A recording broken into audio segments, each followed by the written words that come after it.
Ano ba ma-advise ko sa mga criminology students? Possible nga din na ma-apply nyo to sa may mga balak pumasok sa ibang service or bureau.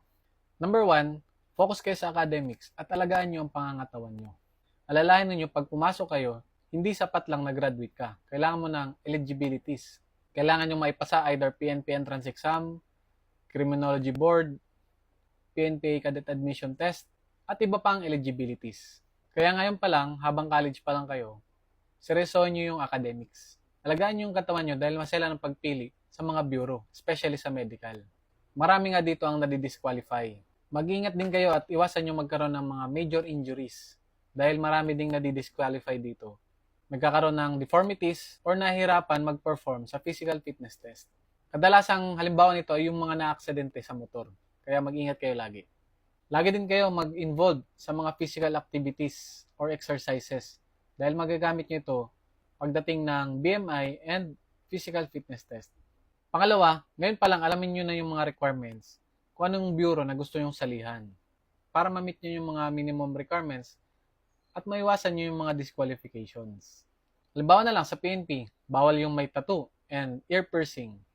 Bawal din magkaroon ng kaso, kaya iwasan nyo mag-commit ng mga criminal acts. Pangatlo naman, dapat buo yung loob nyo pag pumasok kayo sa serbisyo. Dahil pwede kayong maraming masakripisyo dahil dito. Hindi natin sariling oras natin. Kailangan natin mag-duty any time of the day kapag kinakailangan. Hindi tayo 8 to 12 hours duty. Pwede maging 24 hours or more. Diba kung napapansin nyo nga, kahit off-duty yung police, kapag may tawag ng serbisyo, kailangan nilang mag-responde. Kaya dapat matutunan nyo maging balanse sa trabaho, sa pamilya, at sa sarili nyo. And dapat matutunan nyo din paano mag-handle ng stress. Actually, kahit sa namang trabaho may stress eh. Pang-apat, have a positive mental attitude. Hindi lahat ng nasa serbisyo, unang take nila nakapasa na sila agad. Meron akong kilala, almost 10 years siya nag-apply. Simula pag-graduate, at 30 years old na siya nakapasok.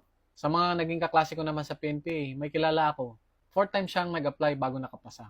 Kaya kung mag-a-apply ka at bumagsak ka, hindi ka nag-iisa. Pero ito yung tatandaan nyo. Alamin nyo kung saan kayo nagkamali para i-improve nyo yung sarili nyo doon sa part na yun. Useless kasi ang pagkakamali pag hindi tayo matututo doon at hindi tayo mag-improve sa part na yun.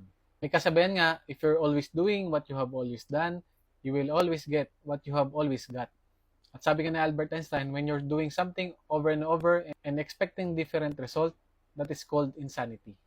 So yun lang, maraming salamat. Kung may katanungan kayo na kaya kong sagutan, comment nyo na lang.